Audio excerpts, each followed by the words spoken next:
Olá, bem-vindo a mais um Café com Eles. E hoje eu tenho a honra de estar com uma pessoa maravilhosa, uma pessoa que não somente agora é presente, como uma honra de estar entrevistando, de estar batendo esse papo, mas uma honra de estar na minha vida e na vida de muitas pessoas. Eu estou aqui hoje com Marcos Correia, né? Ele vai ter muita história para contar. Ele, na verdade, foi o precursor aí do Guia-me. Então, eu sei que é um site, um veículo que tem muitas pessoas, muitas nações recebidas através deste homem, através desse portal tão importante nas nossas vidas. E eu tô com a honra, pastor, de verdade, de estar aqui com você. Muito obrigado. O prazer é todo meu, Rodrigo. Estar com você sempre é um grande prazer. Muito obrigado. A gente tem muitas histórias, eu tô falando assim, pastor, eu tenho que tomar cuidado, porque o horário, como é que vai falar tudo em uma hora e... Meu Deus, como é que é muita informação, pastor. Então, assim, a gente vai tentar o máximo, né, extrair desse homem, né, tantas histórias aí. E, pastor, eu queria muito que você contasse, né, você tem uma trajetória muito longa, né, com Deus. Você é filho de pastor, né, você nasceu num berço já abençoado por Deus, né, por estar realmente a igreja já dentro de você, tudo isso, né, dos princípios cristãos. Mas conta um pouquinho antes desse Marcos, né? Esse Marcos antigo de ser transformado. Conta um pouquinho a tua história. Bem, como você disse, né? Eu sou um pastor, sou um missionário, sou diretor do Portal Guia-me, sou casado com a Eunice, tenho a minha filha mais velha, Cíntia, casada com Vinícius, o meu filho Marcos Paulo, casado com a Luana, e tenho a minha linda netinha Esther. Essa é a minha família. Eu sou filho de pastor e neto de pastor. Então é uma origem pastoral bastante grande. Mas tem um momento na nossa vida que a gente tem que tomar a decisão, né? A decisão. E essas decisões, ela vem acontecendo ao longo da minha vida, né? Porque eu fui mudando de fases, né?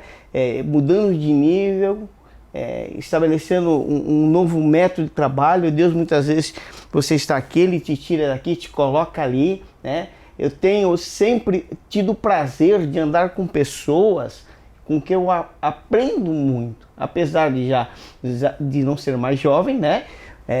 Já estou na terceira idade, mas tenho aprendido cada dia mais. Então, realmente, no dia a dia, no andar com Deus, né?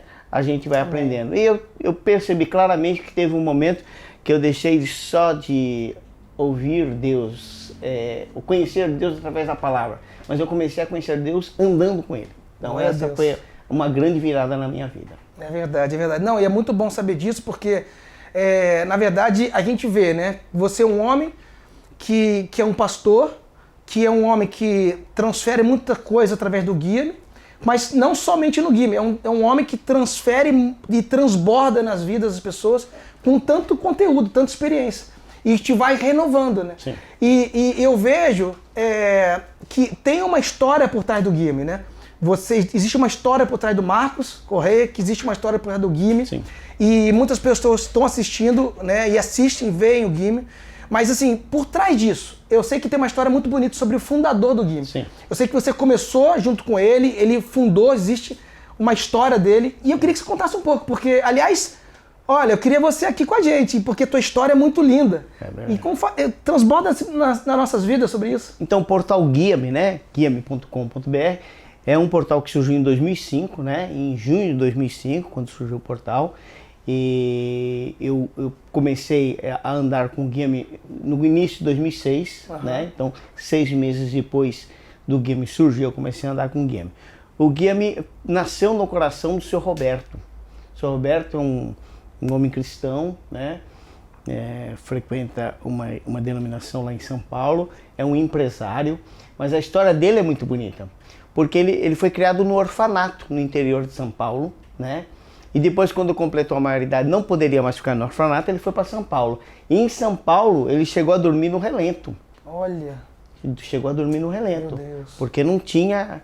E passou por todo tipo de provações que você possa imaginar. Ele passou por todo esse tipo de provações.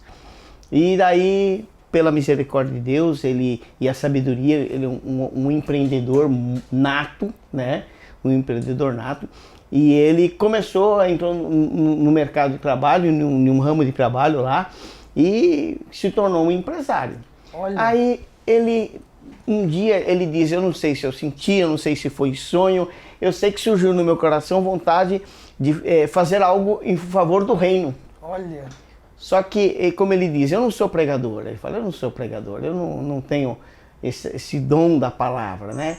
E foi quando surgiu a ideia de fazer um portal Guia-me. Nossa. Olha que coisa. E aí ele reuniu uma equipe que entendia programadores e demais, né? E montou o portal Guia-me. E eu, por uma estratégia divina, trabalhava com outra área, estudava outra coisa, eu trabalhei em outro tipo de mercado. Uma providência divina, Deus prometeu, usando um servo dele, que eu iria trabalhar em algo que eu nunca tinha pensado. Olha. E aí, o mecanismo disso tudo, como Deus agiu, foi tremendo. Fui trabalhar numa empresa, até arrumar minha sala, fui para dentro do Guia-me e depois de 6 meses eu era diretor do Guia-me. Então, essa foi a estratégia. Então, mas já havia uma promessa anterior a isso, que eu alcançaria o mundo, né? Eu alcançaria o mundo e milhões de pessoas, né? E na realidade, fazendo parte de uma igreja pequena, que eu fazia então parte dessa igreja, jamais teria condição financeira ou estrutura para que eu pudesse chegar naquilo que foi prometido por Deus. Ou seja, na tua cabeça você nunca imaginou a proporção que ia dar isso. Eu costumo, toda vez que há profecia para mim, eu coloco ela amparada pela Bíblia, se está em conformidade com a palavra, e o outro grande passo, né, é esperar cumprir, né? Se cumprir é de Deus. Então, e aí foi todo um mecanismo. E foi assim que o Guia-me surgiu. E o Guia-me participou de grandes momentos na nação brasileira, como o projeto do Billy Graham Esperança, né? Aquele projeto. Nós somos o transmissor oficial via site, né? E ali foram milhares e milhares de pessoas sendo alcançadas. E outros tantos projetos que a gente participa. O Portal Guia-me participa de tantos outros projetos. E eu, pela misericórdia de Deus, já fui em quase 30 países. Estive no Japão, conheci o Rodrigo e a Adriane, né? No Japão. Fui para o Japão e quando eu fui para Kashima, eu pensei que eu ia ficar no hotel. Aí a Adriane nos recebeu. Rodrigo estava na concentração do clube. E a Adriane nos recebeu. Eu falei, nós vamos para o hotel. Ela falou, nossa, vamos para minha casa, né? Verdade. E ali foi bem recebido e nasceu uma amizade que foi fantástica. Foi. O Guia-me realmente serve para fazer conexões. Essa é a grande verdade, conexões. Hoje nós alcançamos quase todos os países do mundo, né? Quase todos os países do mundo. Uau. Temos várias editorias dentro do Guia-me. Não é um site de fofoca, é um site que fala da palavra de Deus. É verdade. Temos colunistas, somos interdenominacional, né? A nossa linha é 100% cristocêntrica, né? Amém. Então esse é o trabalho do Guia-me, levar. E somos, pela misericórdia de Deus, nosso conteúdo digital ele é 70% de missões e ações sociais. Olha que coisa. Coisa que quem conhece de mídia sabe que num tempo antigo aí, falar de ações sociais ou de missões era ter 0 de acesso. Verdade, essa é a verdade, né? Não vai dar crédito a isso, né? Então, mas nós escolhemos o bom caminho. E quem dá o crescimento é Deus. É verdade, é verdade. Não, e assim, eu posso constatar isso, porque aonde eu falo do Guia-me é uma coisa que não é só um veículo de comunicação, é um veículo de credibilidade. Porque as pessoas veem a seriedade que tem sobre a matéria, sobre os vídeos, sobre tudo que é exposto ali para as pessoas. Então, assim, não só vi, mas eu vivo isso, né, com vocês. Conheço o Guia-me, conheço vocês nos bastidores. Por isso eu fiquei muito feliz, de verdade, Pastor Marcos, que eu estou aqui com você, né, porque, na verdade, nós estamos aqui também pelo Guia-me. Então, é uma honra estar aqui, porque a gente pode ver a credibilidade de você passar isso para as pessoas. Então, quando eu falo do Guia-me, é uma coisa que as pessoas veem. O Guia-me, eu sei qual que é. Então, as pessoas querem estar, fazer parte, sabe? Isso é muito bonito. Mas como é que começou? Porque eu sei que você tem um trabalho de missão muito forte, né, na África. Como entrou essa parte da África na sua vida? Porque o Guia-me, enfim, expandiu os 4 cantos da terra. Mas como entrou a África, hoje em dia é um trabalho missionário muito forte, atuando no Guia-me na sua vida? O Guia-me ele serviu de porta, né? Um pastor que ia fazer um trabalho num país da África Central, ia fazer um país lá, e ele convidou-nos para fazer a cobertura jornalística do Guia-me nesse trabalho de África, né? E a gente já tinha postado inúmeras matérias no Guia-me sobre a África. A África é um desafio missionário, né? Então, nós tínhamos postado de pessoas sendo mortas no Guia-me, de atividades malignas no Guia-me na África muito forte. O Guia-me sempre postou esse tipo de matéria. Sempre cobriu essa matéria. Cobriu, né? esse tipo de matéria. E daí esse pastor que ia para a África nos convidou. E eu e o Marquinhos, né? Seu filho, né? Que é meu filho, é o publicitário do Guia-me, né? E ele falou, vamos? Eu falei, vamos, então vamos embora. Eu fui para a África fazer uma cobertura jornalística, né? E aí aconteceu coisas tremendas. Eu nunca fui, Rodrigo, ligado a missões transculturais, né? Eu tinha, como grande parte dos cristãos brasileiros, né? Assim, mas no Brasil tem tanta coisa, para que lá fora, né? Para que investir lá fora, para que perder tempo, né? Eu já até ouvi falar, você perde muito tempo em África, né? Para que perder tempo? Também eu ouvia isso quando eu fazia visitas na FEBEM, antiga Fundação Casa Hoje, antiga FEBEM, falavam assim, aqueles meninos lá não tem jeito. Quando eu trabalhei no Carandiru, por muito tempo, fazendo capelania no Carandiru, pavilhão 7, pavilhão 9, você perde tempo com aquele pessoal. Eu já ouvi muito disso, né? Mas Deus não pensa assim. Os pensamentos de Deus são outros, são maiores, são mais altos. Ele não pensa assim, ele não pensa, ele tem um pensamento diferente, né? Glória a Deus. Ele tem bons pensamentos acerca de nós, né? E então eu fui para a África fazer a cobertura jornalística, e lá eu vivi o extraordinário, né? Então lá eu vivi como diz o pastor que eu estava, o líder que eu estava com ele, né? Pastor Engel, ele disse assim, quando nós estávamos voltando, que paramos em Addis Abeba, na Etiópia, né? O voo parou ali, e nós vimos ali de quase morte, né? Passamos quase morte várias vezes. Ele falou assim, Marcos, você subiu de nível agora, você mudou de nível. E na realidade, esse subir de nível significa assim, você passa a ter uma compreensão melhor do poder de Deus. É verdade. A jurisdição aumenta, né? O seu nível espiritual. Porque, na realidade, muita coisa eu tinha ouvido, né? Ouvisse de ouvir falar. Então, né, nós publicávamos, escrevíamos sobre isso. Então, a gente tinha conhecimento. Mas eu passei Viveu isso. Por 3 vezes eu enfrentei a morte, nós enfrentamos, o grupo enfrentou a morte de forma real. Uau. Mas muito real. E eu vi coisas acontecerem em África, né? Nessa região que nós somos, foi a primeira visita que eu fiz em África. Como é que foi? Chegou lá, como é que foi? Eu fiquei apavorado, porque quando eu cheguei no aeroporto, ali já começa a complicar, né? Todo país de África, para entrar é meio complicado. Eu já fiquei 9 horas tentando entrar numa fronteira de África, né? Passar, por exemplo, de Moçambique para Malawi, onde a gente atua bastante, né? Eu fiquei 9 horas esperando para entrar. Então já é complicado. O brasileiro, não é muito bem visto, essa é uma grande verdade. E aí hoje em África, ser cristão é extremamente complicado. A verdade é essa, um cristão entrar em África está cada dia pior. Então, existe uma dificuldade de pregar o evangelho, de entrar o evangelho lá, o cristianismo lá, existe essa dificuldade? A África está mudando a faceta dela, né? A África está tendo investimento muito forte, né, de chineses na questão financeira, e o islamismo trabalha muito forte, né, lá dentro, né? Então, alguns nativos, né, algumas aldeias, algumas cidades, procuram fazer uma separação disso, né? Tipo, ou é daqui ou é dali, né? Então, isso começa a complicar de alguma forma para a gente pregar o evangelho, né? E a questão espiritual. A África é um desafio, espiritualmente falando, a África é um dos maiores desafios que existe. A gente vê acontecer coisas em África que a gente que é só em África. A gente lê em livros, né, de homens que já estiveram ali, homens infinitamente mais capacitados do que eu, né, e que viveram experiências assim, de afrontamento na questão espiritual muito grande. Muito grande. Conta pra gente. Ó, eu tenho certeza que as pessoas aí, eu tenho certeza que vocês querem saber. Porque eu quero saber, muitas vezes ali, hoje, que a gente passou junto o dia, a gente ficou uns dias aqui, eu fiquei surpreso sobre as coisas que você contou. Conta as histórias pra gente, as pessoas querem saber, porque nem todo mundo vai viver isso aí. É verdade, até eu estava conversando com um rapaz aqui que está junto com a gente, né? E ele falou, puxa, eu já tinha ouvido falar isso, mas eu nunca vi ninguém contar, né? Muitas vezes eu ouvia falar e parecia até historinha, né? Não realidade, né?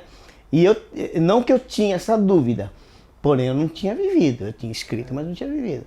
Por exemplo, quando nós estávamos na capital desse país que nós chegamos, né? Foi em Uganda. Não há problema nenhum falar do país, não. Foi em Uganda. Quando nós estávamos em Kampala, quando foi um dia, nós estávamos no terceiro andar de um hotel, né? De um hotel simples, bem simples. E durante todo o período que nós estávamos lá, tinha segurança do exército para nós. Você vê o nível que era. Havia uma segurança. Você chega no país, você tem que ter uma segurança para poder... Nesse caso a gente tinha que ter, porque a gente ia ter, fazer um grande evento, né? No estádio, né? Onde estaria o presidente, estaria o ministro. Então eles colocaram segurança com medo de alguma coisa. E a gente estava... Quando foi um belo dia, né? Nós já tínhamos saído, andado, ido em algumas aldeias mais perto ali da cidade, né? E quando foi um dia, eu acordei e saí. Eu estava no mesmo quarto que o meu filho, né? Com o Marcos Paulo. E eu saí e eu escutei no quarto do líder, do nosso líder da equipe, ele estava chorando. No hotel, isso? No hotel. Mas como eu sei que ele ora todo dia de manhã muito tempo, eu escutei um choro. Aí eu não vi segurança nenhum. Aí eu desci até a recepção. Não tinha ninguém na recepção. E aí eu olhei, tinha uma cozinha assim, onde eles serviam lá não era café, era tipo um achocolatado que eles colocam lá com água. E tinha um pão. Mas não tinha ninguém também lá. Aí quando eu olhei do lado de fora, tinha a cortina, eu vi um monte de homem armado. Uau. Fora do hotel? Fora do hotel.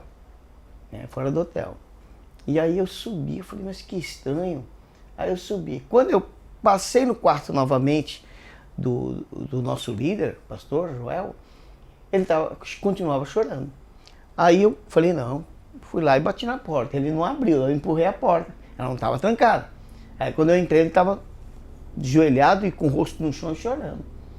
Aí eu falei, o que aconteceu? Ele falou, Marcos, nós vamos todos morrer aqui. Uau! Eu falei, por quê? Porque retiraram todo mundo do hotel, a ordem foi essa, um grupo bem conhecido, né? Radical islâmico, né? Tirou todo mundo e ele está esperando dar um horário, que eles têm um horário. Meu Deus. Né? Um horário que eles fazem uma atividade, né? E depois dessa atividade eles podem executar o trabalho. E todo mundo fugiu, inclusive os pastores nativos que estavam com a gente. Não aguentaram? Foram tudo embora. Meu Deus. Para não morrer. E a gente estava ali em 11 pessoas.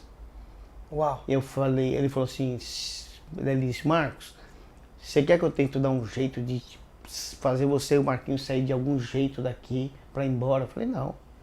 Se nós estamos juntos, a gente vai junto até o final. Porque naquele momento eu estava lá como o quê? Como jornalista. Meu Deus. Eu e o Marquinhos, como jornalista. Então ele ficou preocupado com isso. Né? Os outros estavam como missionários. Eu não. Né? E daí ele fala que aquele momento, ele conta para mim hoje, naquele momento você foi testado por Deus. Deus te provou naquela hora. Naquela hora. O que você ia fazer? Aí eu fui pro quarto, meu filho era recém-casado. Olha isso. Olha. Meu filho era recém-casado. Falei, meu Deus, eu trouxe ele para morrer aqui. Aí eu fui até o quarto, abriu o quarto, ele estava deitado na cama dele, tem mosquiteira, as camas lá, né? E ele estava de barriga para baixo, conversando com a esposa dele, por algum aplicativo ali, conversando com ela. E eu fiquei em pé na porta, olhando para ele. Falei, o que eu vou falar para ele? Filho, se prepara que nós vamos morrer, né? Como você fala aí pro seu filho? E eu fiquei parado olhando para ele. Aí ele tampou o telefone, baixou, deve ter tirado o som, alguma coisa, né? Colocaram no mute. Ele falou assim, pai, tudo bem? Eu falei, tudo bem. Aí ele olhou para mim e falou, pai, fica tranquilo. Ele não tinha saído do quarto ainda. Aliás, só eu tinha saído do quarto. Ninguém sabia. Só o pastor, o líder e eu. Ele falou, pai, fica tranquilo, pai. Se Deus nos trouxe aqui, Ele tinha um propósito. Se for para nós não voltarmos para o Brasil, Louvado seja o nome dele. Meu Deus, era um recado de Deus para você. Foi. Aí eu saí dali, bem em resumo. Teve um bispo de Congo, um bishop, que eles chamam, né? Um arcebispo de Congo ficou sabendo, porque os pastores que foram embora, que nos largaram lá na mão, comunicaram ele, e ele é uma pessoa muito influente politicamente, né? Entrou em contato com o presidente de Uganda, né? Falou, olha, vocês vão ter problemas, são 11 brasileiros, tem jornalista, e Deus usa as estratégias dele. Aí são as estratégias que Deus usa. Ele faz sumir, não ele faz é o que homem, ele quer, como ele Deus, quer. Ele faz. E passou um tempo, de repente chegou as viaturas do exército lá, tudo armado, e nos tiraram de lá e conseguiu nos levar para outro lugar, para a gente que não fosse morto lá. Então essa foi a minha primeira experiência. Depois bateram no nosso carro, tentaram arrancar nossa pista. E aí nós fomos para um lugar, Rodrigo. Agora tá suave, né? Agora ficou suave. Já passei tudo que tinha que passar. Já. Perigo lá.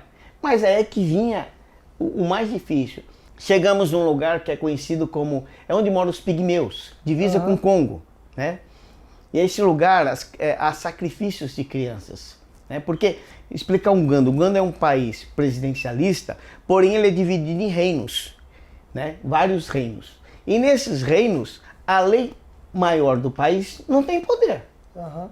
Mesmo que ela fale Y, se o rei lá achar que é X e acabou. Acabou, decide. É assim que funciona. E nesse reino, eles sacrificavam crianças. Né? Meu Deus. Meninas, em geral, de 8 a 12 anos, amarram elas em folha de bananeira, colocam em cima de umas pedras, né? Isso tudo no monte. E cortam a jugular da criança e ali é feito o sacrifício. E isso os pais ficam até felizes pela filha ter sido sacrificada. E nós fomos para esse lugar, né? Porque nesse monte eles tinham cessado de fazer isso, né? Mas precisavam de uma libertação. E nós fomos para esse monte. Uau. Depois de todo esse problema lá em Kampala, nós fomos para esse monte. Esses problemas simples que eles passaram foram para esse lugar. Sim. Foi a primeira vez que eu comi gafanhoto. Meu Deus. Fora as comidas, tanta coisa para contar. Então, chegamos nesse lugar, tinha mais entre 200 e 300 pessoas, é meio disparate a quantidade, mas você não conseguiu avaliar, de verdade, a coisa foi tão nebulosa lá que foi bem forte. E nós chegamos nesse lugar, aquele monte de gente esperando a gente para ver o que era, né?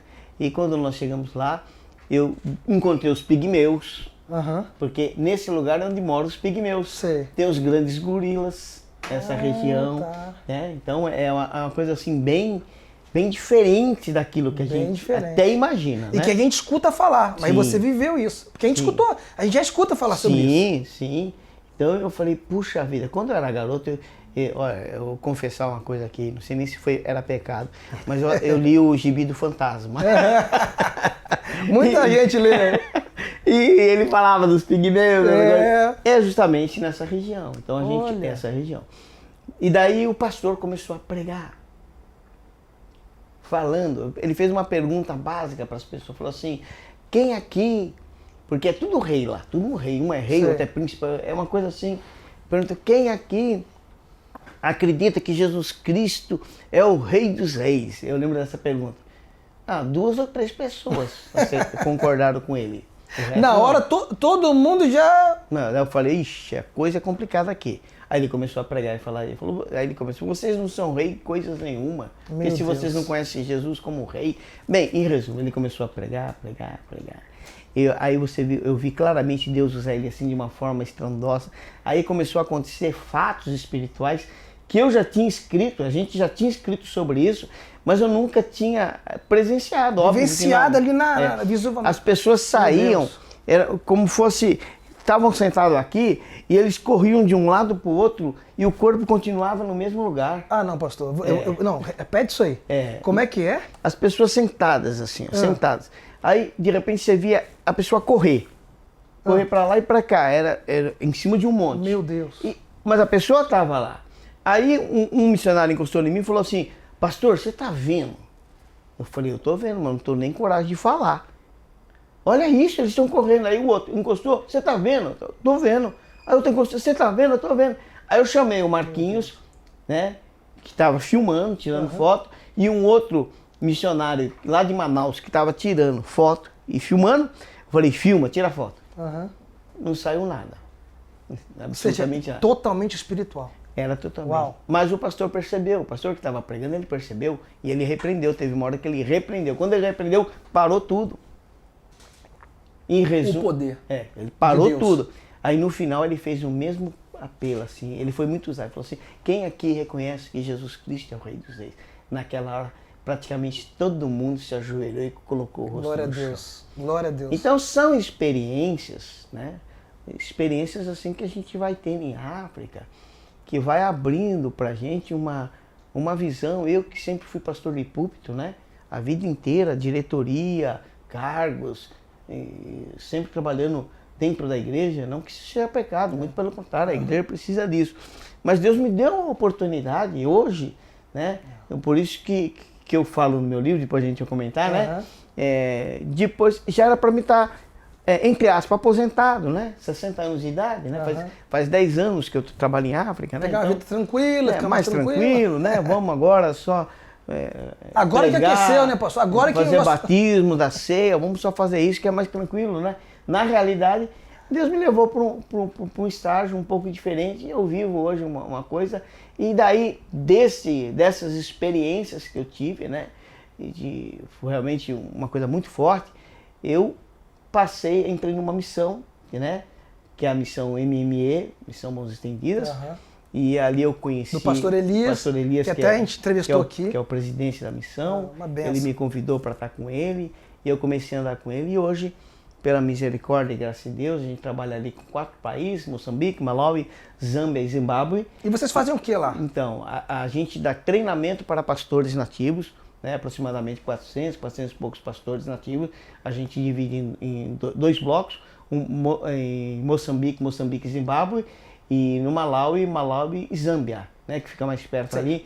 Mas pastores só nativos ou por acaso pessoas que queiram lá vivenciar aquilo ali? Só pastores nativos. Entendi. Pastor nativo. E aí a gente dá treinamento, né? Nosso coordenador de ensino, o pastor Saulo Porto, que é uma sumidade, né, na Jocum, um grande pastor de Jocum, um homem muito forte de Jocum.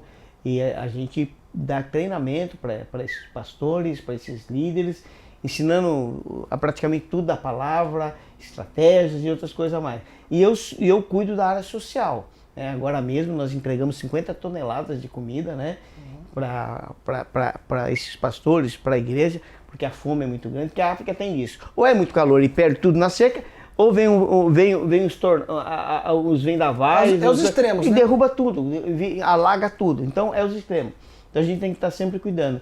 E cuido em particular no sentido assim, desenvolvo um trabalho dentro da MME, eu projeto o MOTS, né, que significa união no dialeto Chewa, né? O MOTS, que a língua deles que você está falando? O MOTS. Eu sei, mas a língua deles, qual que você falou? Que é Chewa. Chewa, né? Chewa. Lá é Chewa. Eles falam Chewa. O significa dialeto, né? Eles falam língua materna, né? Língua materna, Chewa. O Chewa. Tem o Chona, que é em Moçambique, né? Então, eu desenvolvo um trabalho tanto no Malawi, em Ratone, né? Onde a gente chegou lá, as crianças naquele estado precário, né? A gente, pela misericórdia de Deus, e aí a minha família inteira se envolveu, a minha esposa. O Marquinhos é um grande líder nisso, a esposa Luana, a minha filha Cíntia, né? O meu genro Vinícius. Então, todo mundo se envolveu e alguns parceiros que a gente nem conhece, né? Pessoas que entram, tem uma missionária, né? Ela só pode ser uma missionária, eu não a conheço pessoalmente. A pessoa que contribui muito, né? Coisa linda. A Tatiana, tem a Nali, o Bruno, lá do Japão, pessoas que se envolvem com isso também, né? A Raquel, o Mike, né? A pastora Ana, pessoas que vão se envolvendo, o Eric, a Mel, pessoas que se envolvem nos projetos assim, sem conhecer aquela coisa, fazer o bem, sem a perspectiva de ter um retorno no sentido notório, né? Externo. Então nós estamos lá em Ratone, no Malawi, e estamos em Kateme, em Moçambique, um projeto ali que já está com 80 crianças, né? Compramos um terreno de 120 por 120, 14 mil metros quadrados, né? Então vamos construir ali, já construímos 2 salas, vamos construir mais 2, construir um galpão, campo de futebol e criar uma machamba. Machamba é uma horta, tá? Chama machamba. Mas consegue produzir, como é que consegue fazer uma horta lá na... Então você tem que escolher certinho aquilo que vai plantar, ensinar a irrigação, dar o treinamento de irrigação. Muito bom. Né? Criar um aviário, muito interessante, né? Então são coisas que a gente vai trabalhando, porque eu acredito que a mudança, esse investimento em crianças vai trazer uma mudança geracional. Lógico, é o futuro. Entendeu? Você está investindo numa geração. Uma geração. E a gente já vê, essa semana mesmo eu recebi 3 vídeos lá de Ratonhi, de crianças falando assim, missionário, muito obrigado, falando no dialeto com o tradutor, né? Muito obrigado. Eu queria dizer que eu não tenho, acho que o pai, a gente tem muito órfãos lá, eu não tenho pai e eu não sabia ler nem escrever, hoje eu sei ler, sei escrever. Isso não tem preço. E eu tenho comida. O outro falou assim, eu aprendi, além de ler e escrever, eu aprendi também a palavra de Deus. Que coisa aí você vai olhando assim e fala, poxa vida, serviu, está servindo, né? Para alguma coisa. Eu separo bem, o Rodrigo. Assim, muitas vezes a pessoa fala assim, mas o importante o principal é pregar a palavra de Deus, sem dúvida. O que transforma o ser humano é a palavra de Deus. Porém, eu não posso ficar à margem de dar o alimento, verdade. De acreditar no ensino. Verdade. Eu não posso ficar à margem disso. Entendeu? Fazer saber eles fazer, você na verdade fazer eles saberem como se alimentar. Sim. Não só do alimento, mas ensinar como fazer. E sabe, eu tive um gatilho muito grande. Quando eu estive a primeira vez lá em Uganda, né, quando nós passamos toda essa dificuldade, né, o que aconteceu? Nós fomos numa festividade. Eu vou contar isso assim, sem presunção nenhuma. Quando eu estive numa das festividades de crianças, então ainda não era familiarizado com a cultura. Me fez até falta. Hoje, graças a Deus, a gente já conhece bastante. Né?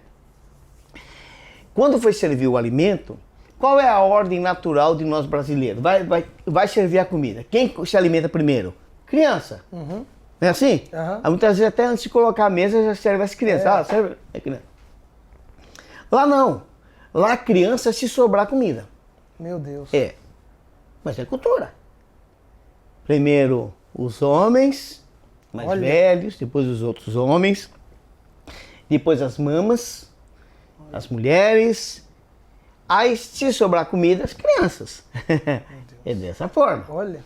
Então, eu me surpreendi quando eu estava lá, quando foi servir a comida, que nós mandamos comprar, que nós mandamos fazer, né? Era uma festa, né? Lá num lugar lá. Vão servir a comida, começa a servir os marmanjos, como a gente diz aqui, né? E eu não gostei. Eu falei, não pode. Não, mas é assim, missionário é assim, tem que ser... Não, senhor, é assim não. Primeiro as crianças, e as criancinhas tudo na frente, agachadinhas assim no chão, só olhando, esperando ver se ia sobrar. Jesus. Né? Eu falei, não. Aí eu fui lá, peguei um prato, como fosse pra mim, falei, não, vou dar pra criança. Daí os outros missionários também pegaram o prato. Aí eu fui e agachei para dar para uma criança. Agachei. Aí eles comem com a mão. Mas eu consegui pegar um tipo de uma madeirinha lá, para não pegar com a mão, né? E peguei a comida e pus na boca dela.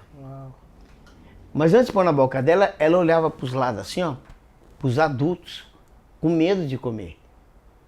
Porque a ordem não é essa. Aí quando eu pus na boca dela, ela começou a mastigar, ela começou a escorrer lágrima nela. Ela começou a chorar. Aí naquela hora o Espírito Santo mexeu comigo. Por quê? Porque há um tempo atrás, né, onde eu congregava, nós tivemos um sério problema. Qual foi o sério problema? Tivemos até que fazer uma reuniãozinha sobre isso. Uns irmãos achavam que o ar-condicionado estava muito gelado. E os outros achavam que não, que precisava até aumentar, diminuir a temperatura, para ficar mais gelado. Então, o grande problema que nós estávamos enfrentando na igreja naquele dia, naquela época, era a temperatura do ar-condicionado. Você vê, né? Aí, quando ela chorou, o Espírito Santo trouxe na minha cabeça aquela discussão. Olha isso. Aí uma pergunta, que cristianismo você vive? Meu Deus. Aí você pode pensar, então não pode... Não, eu sou apaixonado por ar-condicionado, gente. Eu sou apaixonado por ar-condicionado. Sabe? Eu não gosto, eu não suporto calor. Aliás, tudo que eu não gosto, assim, humanamente falando, calor, eu tenho problema com banheiro, tem que ser muito limpo, comida, tenho problema. Mosquito, lençol, né? Sujeira. Eu tenho problema com tudo isso. Tudo que eu não gosto, eu acho que o anjo anotou lá e falou assim, Deus, aqui ó, atende o pedido. Ele falou, atendido, África. E naquela hora o Espírito Santo tocou no mim, porque não é pecado o teu ar-condicionado. Não é pecado o teu carro, não é pecado nada disso. Deus deu para os seus filhos poderem utilizar. Mas desde que você olhe para o próximo. Verdade. Se não te inquieta uma criança está com fome, verdade, tem alguma coisa errada no teu cristianismo. O seu próximo, né? O teu próximo. Se isso não te inquieta, tem coisa errada. É verdade. Isso é muito forte. Então, muitas vezes, nós vivemos dentro de uma redoma. É isso aí. Uma bolha. Do seu eu. A bolha da igreja. É uma bolha. Isso é muito forte. A gente está preocupado, vamos melhorar a estrutura, e vai melhorar a estrutura. Eu falo de São Paulo, eu sou de São Paulo, né? Há uma competição muito clara nas igrejas, quem constrói o maior templo, mais bonito. Não só em São Paulo. Eu vou falar de São Paulo, mas a gente todos quem é mais bonito. Aí na rua que tem a igreja, tem um monte de gente passando fome. E sai da igreja, a pessoa está precisando, está lá, mas... Você está entendendo? Então assim, a gente precisa rever alguns conceitos. Mas, como diz meu amigo, um líder só te leva até onde ele já foi. É verdade. Então tem coisa que eu vou estar falando aqui, quem vai estar ouvindo vai falar assim, isso, ignorância. E a gente, nada disso. Eu creio que a gente só pode dar o que a gente carrega. Você tá entendendo? Então, ó, fica pra você aí, ó. Isso aí é muito forte. É um princípio de Deus. Deus está liberando aqui pra sua vida, porque é muito forte, pastor, o que você está falando. É muito forte, muito importante. É muito lindo isso. Então, a gente precisa rever. E eu falo pra você, ó, meu amigo, minha amiga, meu amigo, a minha vida e a da minha família mudou em todos os aspectos. Em todos. Quando nós começamos a adotar isso, e um crente velho, um crente tarimbado, que poderia pensar, não tem mais nada a aprender com ninguém. Já fiz tudo o que tinha que fazer. Não. Mas não. Muito bom. Tem coisas novas. Tem coisa maior, né? E aquela história, não, quando eu tiver condição, eu vou fazer. Não. Faça para ter condição. Verdade. É o contrário. Quando eu estiver capacitado para fazer, eu faço. Aquele jargão. Quando eu estiver podendo fazer, eu tenho filho. Eu sempre falo, cara, Senhor, eu queria ter tanto dom de cura, né? Algumas pessoas oram, que é um dos dons maravilhosos, né? Aí você pergunta, mas você ora por enfermo? Não. Você vai ter para quê? Verdade. Para quê? Randy Clark fala muito sobre isso, né? Randy Clark fala muito sobre essa questão, né? Qual é o propósito? Então, para que você quer? Né? Então, a África me ensina muita coisa. Mas não é só a África. Como diz, né, os estudiosos de missiologia, né? Missões se faz do outro lado do mundo e do outro lado da rua. Uau! É isso. Entendeu? E eu poderia até acrescentar no quarto ao lado, no apartamento ao lado, na casa do lado. Verdade. Missões se faz dessa forma. Verdade. Deus não vai chamar todo mundo para a África, de maneira alguma. É verdade. De maneira alguma. É verdade. A gente tem um Leif que prega no mundo árabe, que é fantástico, né? Uhum. Aí Deus tira a Heidi Baker lá dos Estados Unidos, do Canadá, Estados Unidos, e coloca ela lá em Moçambique. Ele tem as suas formas de trabalhar. O chamado cada um. Então é coisas que a gente vai aprendendo no dia a dia. Mas que fique o exemplo, né? Assim, que fique o exemplo de alguém que teoricamente poderia já não está mais utilitário para o serviço, e Deus transforma e leva para um estágio diferente. Verdade. Né? E hoje em dia é você, né, Marquinhos, ou seja, hoje é a sua família. Porque tudo isso que você tem visto lá, e um pensamento geracional, você faz na sua casa, né? Porque Marquinhos, ou seja, Luana, todo mundo da sua casa está nesse projeto também. Não só a África, mas num projeto de Deus. Eu vejo isso. Sim. A gente, eu não sei, o tempo vai passando, Rodrigo, eu vou me apaixonando mais por Deus. Glória a Deus. Sabe, eu tenho até que me controlar, tem horas, né? Porque Deus deu coisas extremamente maravilhosas para nós vivermos na Terra. Deu.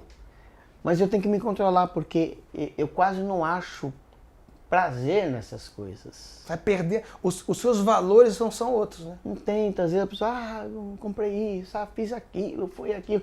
Eu conheço o mundo, como disse, quase 30 países que eu conheço, né?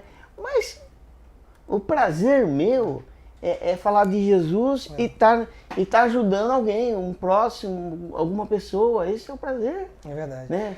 Você falou tudo e isso é um princípio de Deus que você tem buscado dentro e fora da sua casa e glória a Deus por isso. Assim, eu fico muito feliz e uma das coisas que eu tenho mais ouvido quando eu falei que ia te entrevistar sobre coisas da África as pessoas ficam perguntando por que a África. Eu até conversei com você um pouquinho, né, a gente estava conversando no carro sobre isso, a parte espiritual da África, né? Enfim, uns falam que né, as consequências de Caim, outros falam, enfim, sobre Noé amaldiçoando o filho, o neto, e assim, a geração, e assim por diante. Então, eu não sei, a gente não sabe exatamente qual é a proporção disso, né, sobre exata certeza sobre a África na parte bíblica, né, histórica, né?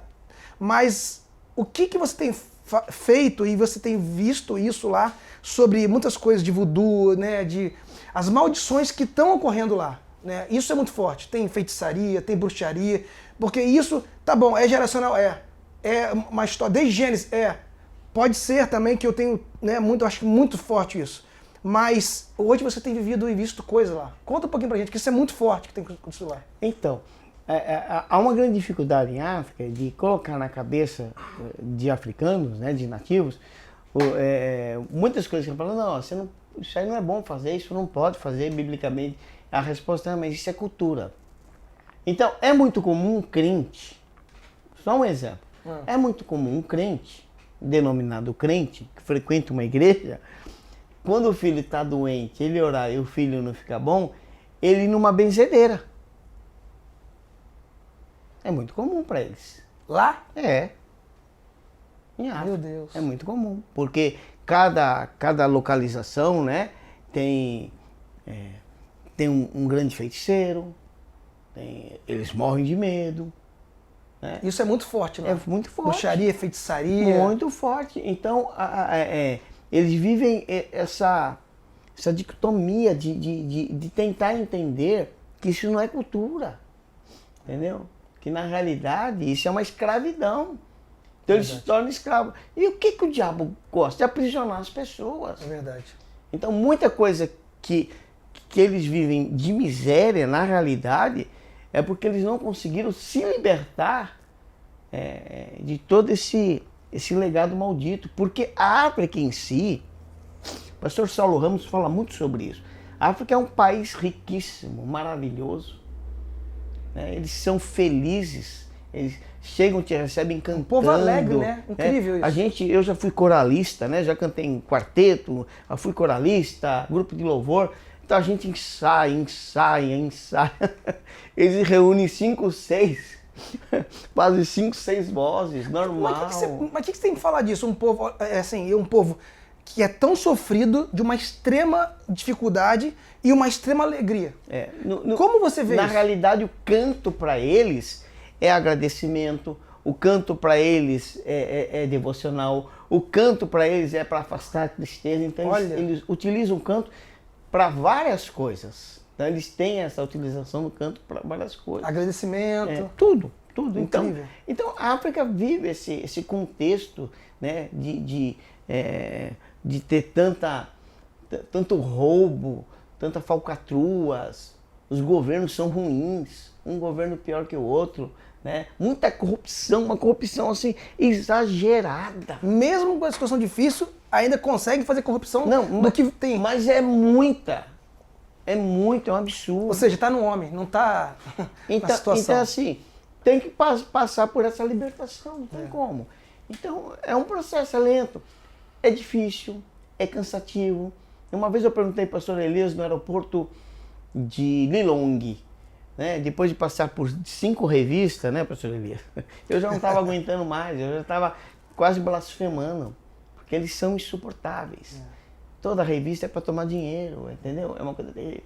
Aí eu já estava nervoso, daí eu perguntei, Elias, o que é preciso realmente para fazer missão em África? Ele falou, amar as pessoas. Uau, perfeito. Muito amor. Isso aí. Você vai voltar várias vezes e vai passar pela mesma coisa.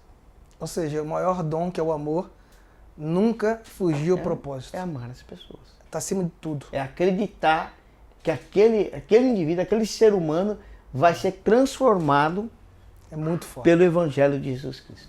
Uau. Entendeu? É isso. Então é isso.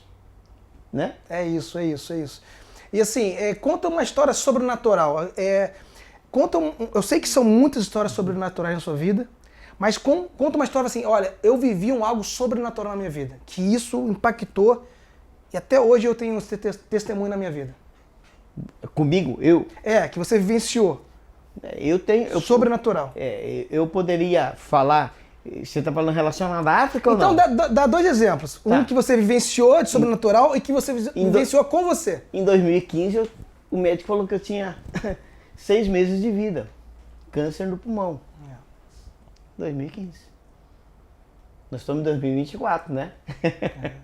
E eu estou aqui. E tá mais forte do que nunca. Depois disso, eu já fiz muitas missões. Entendeu? Então, vivi de uma forma sobrenatural isso, né?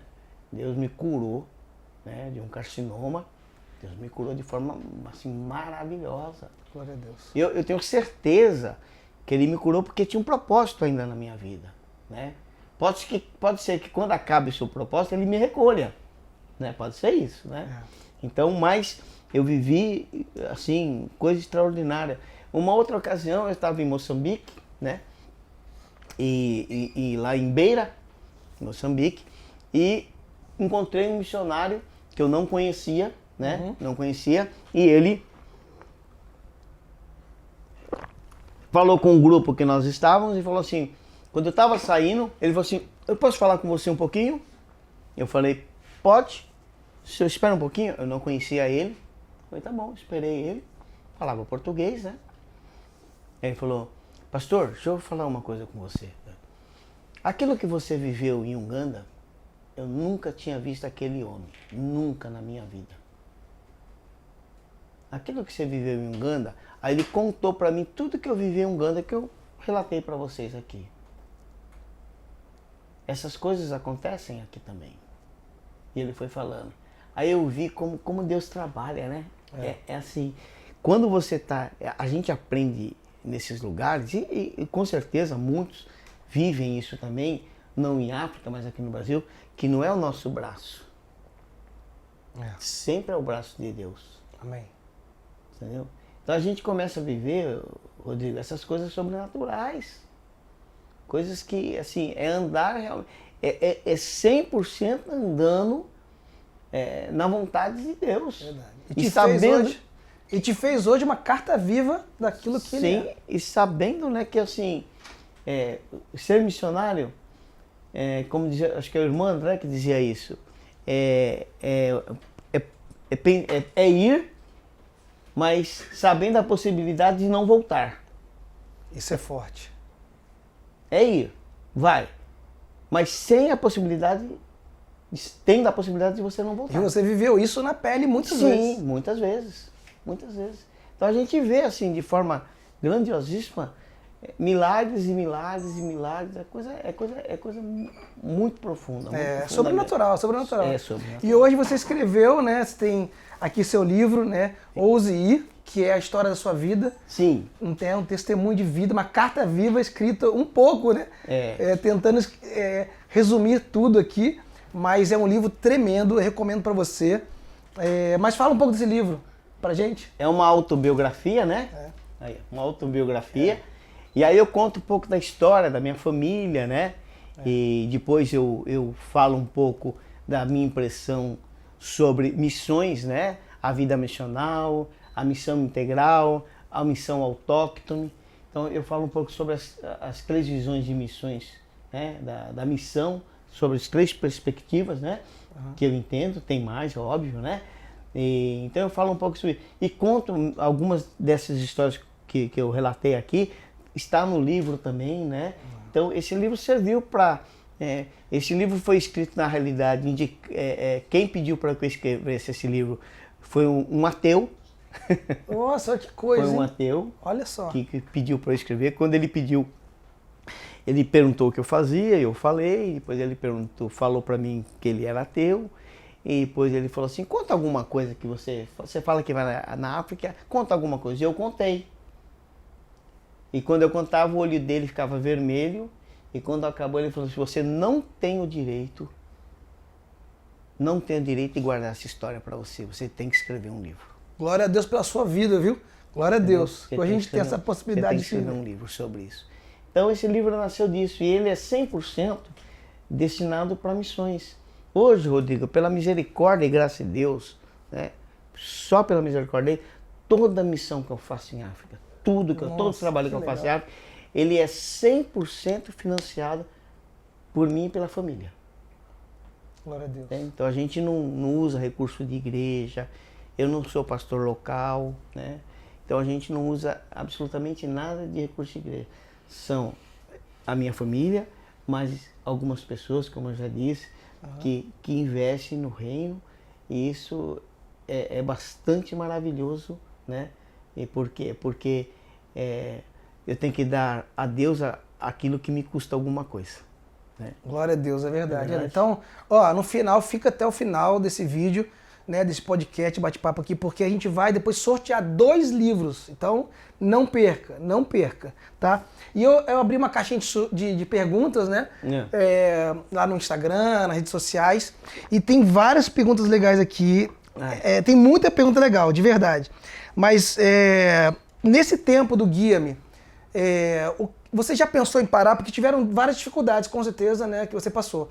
E essa pergunta foi interessante. Você já parou e falou assim, não, eu vou desistir? Porque eu sei que o Guia-me, né, tem muitas histórias, são muitas matérias e muitas coisas que você passou. Não só na África, mas nessa trajetória de vida. Você já pensou e parou assim, não, não vou seguir mais? Sabe qual é o grande problema em trabalhar fazendo o que eu faço, né, no Guia-me? Eu trabalho com pastores, eu trabalho com liderança, eu trabalho com igrejas. E vem as notícias boas, mas vem as notícias ruins. Verdade. E isso você tem que estar muito centrado em Cristo, né? Então você que muitas vezes fala assim, eu não vou frequentar mais igreja, porque a minha igreja tem isso, tem errado, a outra tem... Olha, onde tiver ser humano vai ter erro. Verdade. Já começa por aí, né? Então isso a gente tem que tomar muito cuidado, porque a gente pode... a gente tem que filtrar essas coisas, né? Saber que infelizmente o ser humano ele é falho. Então é a única coisa que me abala. Mas como eu tenho um chamado, propósito, é o onde propósito. Você vai? Eu não sei até quando. Né? Eu acho que está no fim. Não, pastor, não pensa assim não, pelo amor de Deus, precisa de mais coisas, você viver e tentar e trazer pra gente as experiências. Mas é assim, eu acho que eu acho que a gente vai ter uma mudança geracional, alguma coisa dessa natureza, né? Mas eu nunca parar assim, não, vou largar o Guia-me. O Guia-me é uma bênção, uma coisa maravilhosa. Mesmo assim, com esses desafios. A gente, quando eu olho a lista de países que acessaram o Guia-me durante o mês, né? Eu vejo países fechados. É incrível. Países com 95% da sua população muçulmana. Outros países 100% fechado para o cristianismo. E um monte de acesso desses países. É verdade. Fora os países não identificados, os not present. Quer dizer, então, eu acho que não... Deus me deu para estar na direção desse portal, então vamos tocando, né? Outra pergunta legal aqui, qual é o seu maior sonho pessoal do Guia-me e na África? Bem, pessoal, eu queria passar um ano em Israel. Um ano sabático em Israel. Legal. É uma coisa... em relação ao Guia-me, é lógico que o acesso por si só, a gente não trabalha por acesso. Eu vou fazer isso, fazer aquilo para ter mais acesso. A gente trabalha. É lógico que o publicitário, o Marquinhos, ele trabalha toda essa tecnologia, então ele tem um trabalho fantástico, né? Mas esse não é o nosso objetivo. Porém, eu espero, assim, logicamente, que o Guia-me se torne realmente dentro da comunicação, já que a nossa comunicação ela é tão ruim, né? O jornalismo brasileiro e mundial está péssimo, né? Nas suas divulgações, nas suas tendências ideológicas, né? Então cada dia pior. Então que o portal sirva para as pessoas, né? Que ele cresça a uma proporção que realmente sirva para abastecer como notícias de coisas importantes do reino. É verdade. E África? África, rapaz. África eu quero ver mais crianças transformadas. África eu choro. África eu quero, já falei inclusive com a minha esposa, quero passar um tempo em África, morando em África. É difícil. Para mim é muito difícil. Para a mulher é mais difícil ainda, né? Mas eu pretendo, porque eu acho que eu consigo implantar muita coisa lá, né? Com a expertise. Nós brasileiros, o brasileiro ele é muito diferente, cara. Você sabe, Rodrigo, você já morou em Moscou, já morou no Japão, já morou em Dubai, já morou em tanto lugar que você morou, em Chipre, você já morou em... E o brasileiro, ele é muito diferente, ele consegue contornar problemas. A gente foi forjado, o brasileiro é forjado a resolver problemas que para muitos é quase insolúvel. É verdade. Então seria muito interessante eu passar uma temporada em África e fazer aquilo crescer. Eu quero atender quero ver aquelas crianças se tornarem missionários, pastores. É verdade. Né? Eu chego nessas aldeias aí e falo assim, você acha que um dia você pode ser o presidente do Malawi? Eles ficam tudo olhando pra mim. Eu acho que eles pensam, nossa, esse missionário é doido. Igual você no começo, né? Que a gente nunca fala, meu Deus, será que Deus tem tudo isso? Mas Deus pode. Deus tem. Né? Deus pode. E nesse teu caminho, você é um missionário.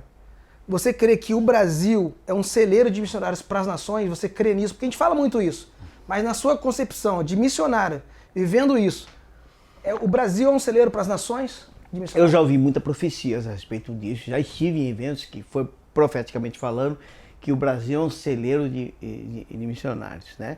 Aí aquelas profecias que a gente tem que acreditar que ela tem dois lados, né? As igrejas deviam caminhar para isso. Verdade. O que as igrejas estão fazendo para isso acontecer? Para isso. Uma igreja que investe 1%, 2% da sua receita em missões, não é igreja com visão missionária. É verdade. Uma igreja cuja contribuição do brasileiro para missões é R$5 por ano. Meu Deus! Ah, não. Isso é muito forte o que você falou. Então não é. Se você falar para assim, o meu filho, a prioridade para o meu filho é estudo. Você vai investir o teu maior valor aonde? Em estudo. Não é verdade? Então, eu acredito que a igreja precisava despertar, ter visão missionária. Realmente. É verdade. Visão missionária é outra coisa. É uma coisa que você tem que... A igreja, os pastores, os líderes, tem que trabalhar para isso, com essa visão. Porque se você imaginar que a igreja que o pastor Elias comanda lá na ilha de Jersey, uma igreja pequena, numericamente falando pequena, e que sustenta uma quantidade de missionários enorme. Muita gente. É visão missionária. Isso é assim. Você entende? Então, eu acredito... E é na Inglaterra. Na Inglaterra. Então, eu acredito que a igreja brasileira precisa entrar nisso. Ela precisa se preocupar menos com os templos, né? Com as estruturas, somente, com as estruturas físicas, e trabalhar no quê? Naquilo que é importante. Que a igreja que se movimenta, né? Sim, eu lembro quando o pastor Josué Campana assumiu a missão, ele falou para mim uma ocasião, ele falou assim, olha, nós estamos pensando em vender todos os prédios e ficar só com um administrativo, e o resto tudo investir em missão da CEPAL. Olha. Entendeu? E eu achei aquilo maravilhoso. Faz muitos anos isso que eu encontrei ele no Guia-me, e eu achei isso maravilhoso, né? Não é se desfazendo de tudo, mas eu acho que Se você conseguir colocar no jovem, incutir essa... O Marcos Paulo teve na Noruega, no TCM da Noruega, foi da Noruega, isso mesmo. Ele falou que chegou lá um grupo, porque lá 80% da Noruega nunca ouviu falar de Jesus, só para você ter uma base. A coisa é terrível lá. E depois o Leifert falou isso também, porque ele é norueguês. Aí ele falou que quando viu um grupo orando pelas pessoas na rua, tudo, quem era esse grupo? De brasileiros, jovens brasileiros. O brasileiro tem isso. Tem. Mas a igreja brasileira precisa caminhar para isso. Enviar, né? Caminhar para isso. É verdade. E, por exemplo, nós somos a igreja, né? Então a igreja tem que se movimentar, a igreja tem que fazer o ID, né? A igreja não pode ficar num quatro paredes, tem que fazer as missões. Né? E até falando sobre o que você falou, por exemplo, se alguém, né, que estiver vendo, quiser participar, né, ser cooperador, parceiro, sobre essa visão, sobre o que realmente é o reino de Deus, né, com vocês, pode estar aberto, pode ir lá junto com você, fazer parte disso, como é que você vê isso e para que mais pessoas se juntem e se unam no propósito de Deus? Eu acho que a primeira coisa é na questão dos projetos da MME, né? Por exemplo, eu coordeno o projeto Umodice. Então, se você entrar no Instagram, projeto Umodice. Então, anota aí. Você que se interessa, tem chamado, entende a visão do reino de Deus, anota o que ele está falando. Projeto Umodice. Você vai entrar, você vai ver qual é o trabalho que a gente faz, né? Assim, você tem que ser tocado por Deus, pelo Espírito Santo. E caminhar para isso. Se for tocado, comece a caminhar para isso. Estudar nações, ler livros. Eu li muito o Ronaldo Lidório, eu gosto muito dele. Então, ler livros, estudar e pedir que Deus alimente essa chama dentro de você. Tem que arder em você. Se não arder, não vai não. É verdade. Se não arder em você, não vai não. Não, eu vou por obrigação, não vai. É verdade. Tem que arder em você. Então, pode ser que não arda para a África, arda aqui para os ribeirinhos. Entendeu? Para alguma comunidade da tua cidade. Uma vez me perguntaram assim, como é que eu sei que é meu chamado, né? E uma vez, eu não lembro quem que falou, mas eu achei muito interessante, eu peguei para minha vida. E ele fala, né, o que é o teu chamado é aquilo que te incomoda. Sim. Então, se aquilo está te incomodando, está te fazendo arder, está te fazendo ser impulsionado para ser um precursor, né? Ou seja, te incomodar para que você haja sobre aquilo, esse é o teu chamado. Se aquilo toca você. É verdade. Né? Então, eu creio que se você quer ser um parceiro, se você quer ajudar, se você quer somar, sendo para um investidor, enfim, qualquer coisa, né? Manda um zap, uma mensagem, porque nós temos que se unir pelo reino de Deus. Vai aparecer, com certeza, na edição, vai aparecer o contato, né, do projeto Umodice. É uma forma, então, que você pode de alguma maneira fazer parte.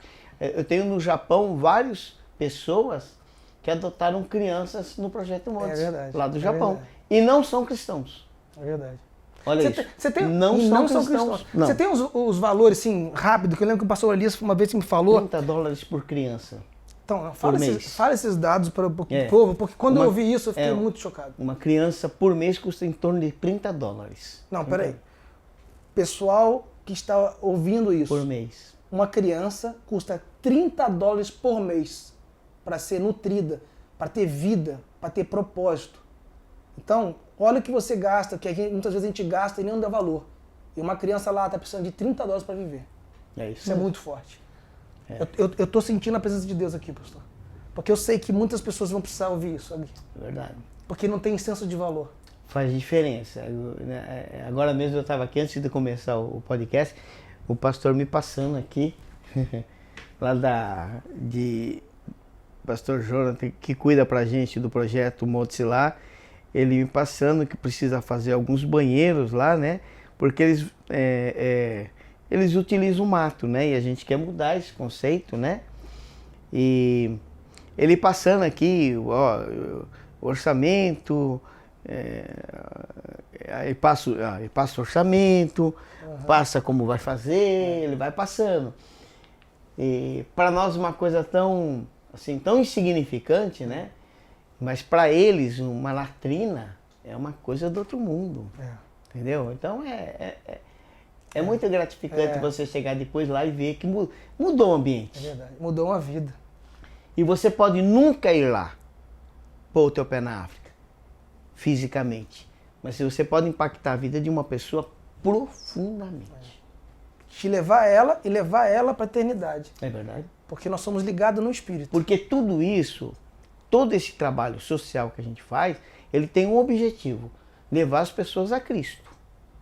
É isso levar aí. as pessoas a Cristo. Muito bom. Uma vez um líder muçulmano, inclusive, ele perguntou para mim, falou assim: mas por que vocês fazem tanta bondade aqui? Ele perguntou. Olha. Aí o Elias estava junto e falou assim: porque nós temos o amor de Jesus Cristo. Uau. Respondeu tudo. É isso aí. É isso.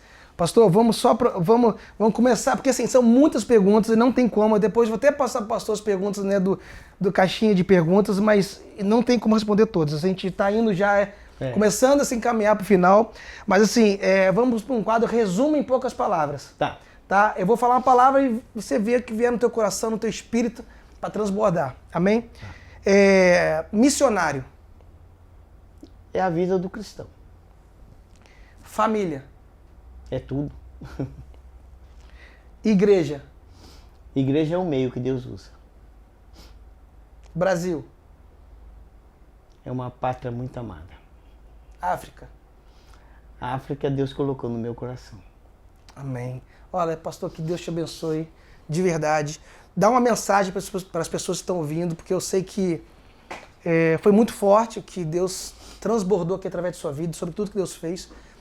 Lança uma mensagem, a gente vai lançar uma mensagem, depois você aí coloca depois o seu nome, se você quer fazer participação, né, nesse sorteio dos livros, porque a gente vai sortear 2 livros para você, tá? E, pastor, lança uma mensagem pra gente. Olha, eu contei um pouco das minhas experiências, né? Contei um pouco das minhas experiências, mas são as minhas experiências, né? Então, eu conto com alegria, com prazer, falo dela, que possa de alguma forma servir para você, mas Deus tem uma experiência para você, que com certeza é diferente da minha. Com certeza, que vai te preencher como um todo. Então, permita que Deus, de alguma forma, faça você viver as experiências que Ele tem para você. Ela pode agir tanto no natural como no sobrenatural, né? A provisão, seja ela a que nível for, sempre será de Deus, nunca será do homem. Não espere no homem. Deus pode usar o homem, mas a provisão sempre será dele. Amém, amém. Pastor, muito obrigado, de verdade, é uma honra estar aqui. A gente quer dar esse presente aqui do Café com Eles para você, tá? Uma lembrança, tá? Um presente para você, de verdade. Muito obrigado. Que Deus abençoe sua vida, tá? Quero agradecer a vocês que estão aqui assistindo a gente. Vão ter muitas mais outras entrevistas. Esse pegou muito forte dentro de mim aqui. Eu sei que dentro de você também. Não deixe de comprar o livro. Não deixe de participar, né, da nossa pesquisa, promoção. Que se quiser que você receba aí, mas vai ter um sorteio desses 2 livros. Não perca. Vem com a gente para os próximos capítulos. Deus abençoe você. Muito obrigado. Fica na paz.